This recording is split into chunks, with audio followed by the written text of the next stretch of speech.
Merci beaucoup d'être avec nous. Valdez Fosso à présent pour nous éclairer sur des situations qui nous touchent, des faits forts quand même. Et des faits, aujourd'hui on va s'intéresser aux femmes qui avaient été retenues à l'hôpital parce qu'elles n'avaient pas payé leurs factures. Mais avant cela, disons un petit bonjour, un grand bonjour même à Valdez Fosso. Bonjour Valdez. Bonjour Jason Black et bonjour à vos téléspectateurs. C'est aussi les vôtres, hein? Bon, ce sont nos téléspectateurs en tout cas. Voilà, oui, c'est nos téléspectateurs. Ils sont cool, hein? Ils sont nombreux, ils nous regardent. Il y en a qui nous regardent en buvant leur café. Comme vous?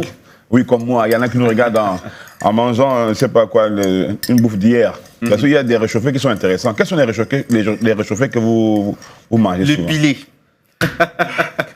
Le pilé réchauffé, vraiment, Jason Black. Si vous n'avez jamais goûté le pilé réchauffé, je dirais simplement que vous n'êtes pas camerounais. Vous avez mangé le coq quand ça a dormi? Bon, le coq également, c'est une autre histoire, parce que le coq, quand ça dort, ça a un vieux goût de grand-mère. Il y a encore quoi là? Il y a encore quoi là? Les connaisseurs sont... Oui, il y a la banane malaxée. Aïe, non. Excusez-moi, tu peux, il me donne envie de manger quelque chose. Vous dites encore, banane malaxée, mon Dieu. Tous ces réchauffés là, je sais pas. C'est fou, quoi. Et la viande qui est restée à l'intérieur, là, en bas, hein? Je vais pas rajouter parce qu'on dit que j'exagère. On dit que les gars, quand on parle de bouffe, alors... Mais oui, moi j'aime bien la bouffe. On a la chance d'avoir de nombreuses ethnies au Cameroun et d'avoir une diversité forte, une diversité culinaire assez puissante. Exactement. Il faut en profiter. Tout à fait.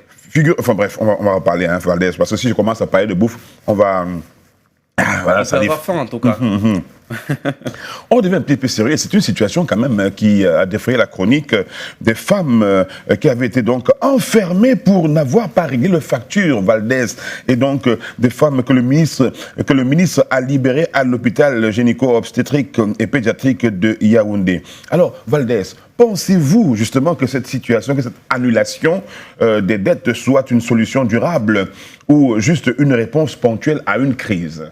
Bien, Jason Black, avant de répondre à votre question, je propose d'abord encore mettre l'affaire sur la table pour que tous nos téléspectateurs puissent bien sûr comprendre de quoi est-ce qu'il s'agit ce matin dans les faits du jour sur Dash Télévision. Alors, on va dire c'est un vent qui a soufflé ainsi à l'hôpital gynéco-obstétrique de Yaoundé où 20 femmes enceintes et allaitantes retenues pendant des semaines pour non-paiement de leurs factures ont finalement retrouvé la liberté grâce au super-héros du jour. Il s'agit bien sûr du docteur Manaouda Malachi, le docteur Manaouda Malachi, le ministre de la Santé publique.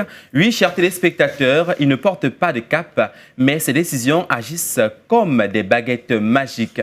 Dans un geste qu'on qualifiera d'exceptionnel, mais qu'on espère voir plus souvent, il a décidé d'annuler toutes les factures de ces femmes en situation de précarité.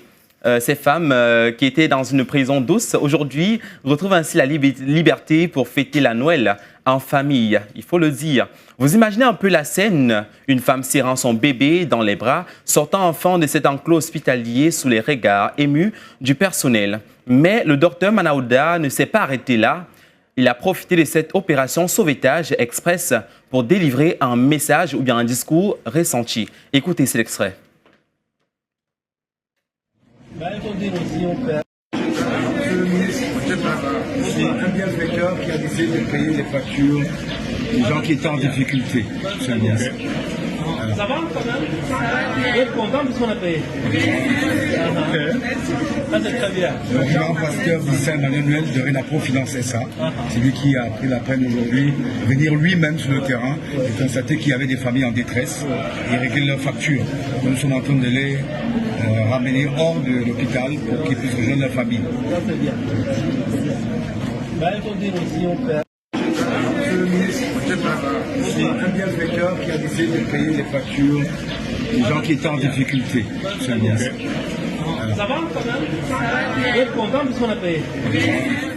On pourrait croire qu'il parlait d'investissement boursier, mais non. Il expliquait simplement qu'avoir un enfant, ce n'est pas seulement une question de joie, c'est aussi une affaire de portefeuille. Ah, si seulement la vie de ces plus démunis se planifiait aussi facilement que des vacances en bordure de mer. Il faut dire également que ces gestes louables peut-être posent aussi une question de fond.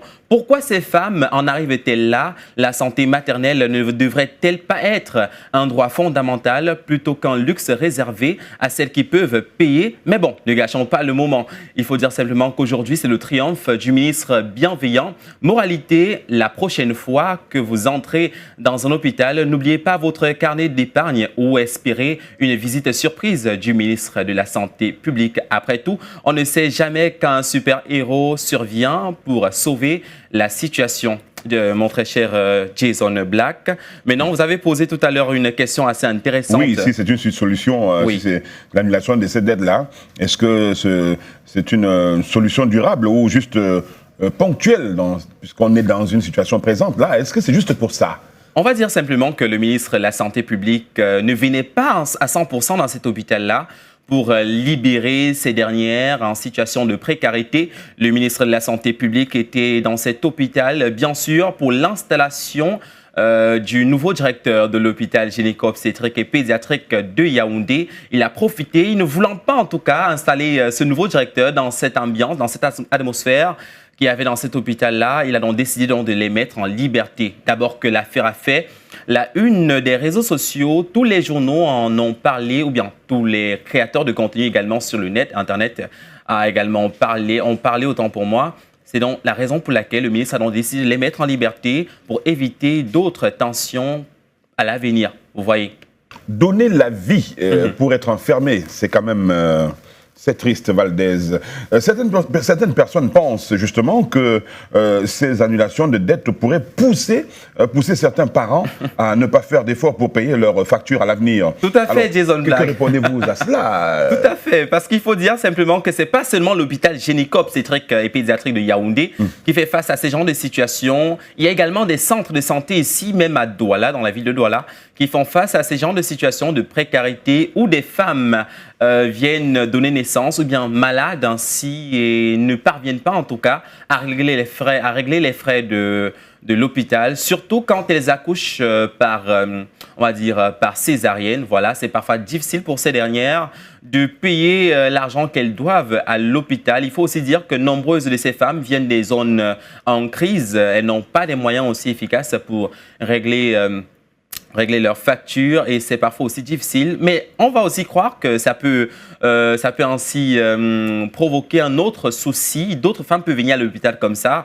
avec les problèmes de santé en disant non, je suis sûr que le ministre de la Santé publique viendra demain me faire sortir d'ici comme il a fait sortir ces vingtaines de femmes à l'hôpital gynéco à Yaoundé. Donc, j'ai pas de souci. Donc, ça peut créer une tension comme celle-là, surtout que le ministre ne s'est pas peut-être assuré de voir si tous les hôpitaux camerounais n'ont pas également des malades avec des factures impayées. Si vous faites le tour des hôpitaux camerounais, je vous assure, Jason Black, vous verrez vous-même qu'il y a des hôpitaux dans lesquels les patients n'ont pas réglé leurs factures ou sont en manque d'argent pour régler ces factures. Une vingtaine de femmes qui ont donc été enfermées à cette occasion-là. Vingtaine de femmes, on n'a même pas vu un seul père. Il n'y avait pas de père, c'est ça qui était marrant. Elles étaient abandonnées à elles-mêmes et je ne sais pas où sont passés les pères. Pourtant, ils étaient en action il y a plus de 9 mois. Bon, il faut dire qu'en même temps, on n'a pas fouillé pour savoir si dans le public, il y avait quelques pères. Le ministre lui-même n'a pas essayé d'enquêter sur la dite affaire. Pas besoin. Oui, il a juste libéré ces dernières, mais il faut dire en même temps qu'elles étaient seules à l'hôpital, sans garde malade, elles étaient privées de sortir. Quand elles voulaient en même temps bénéficier d'un service externe, elles envoyaient quelqu'un d'autre. Elles commissionnaient autres personnes dans le but, bien sûr, d'une aide de l'extérieur. Cette situation met en lumière les difficultés financières des parents. On en reparlera, ça c'est sûr. Mais Valdez, une dernière chose avant de nous laisser partir, s'il vous plaît. Une dernière chose, Une dernière chose que je pourrais dire, il faut impérativement que l'on apporte des solutions à ce genre de situation.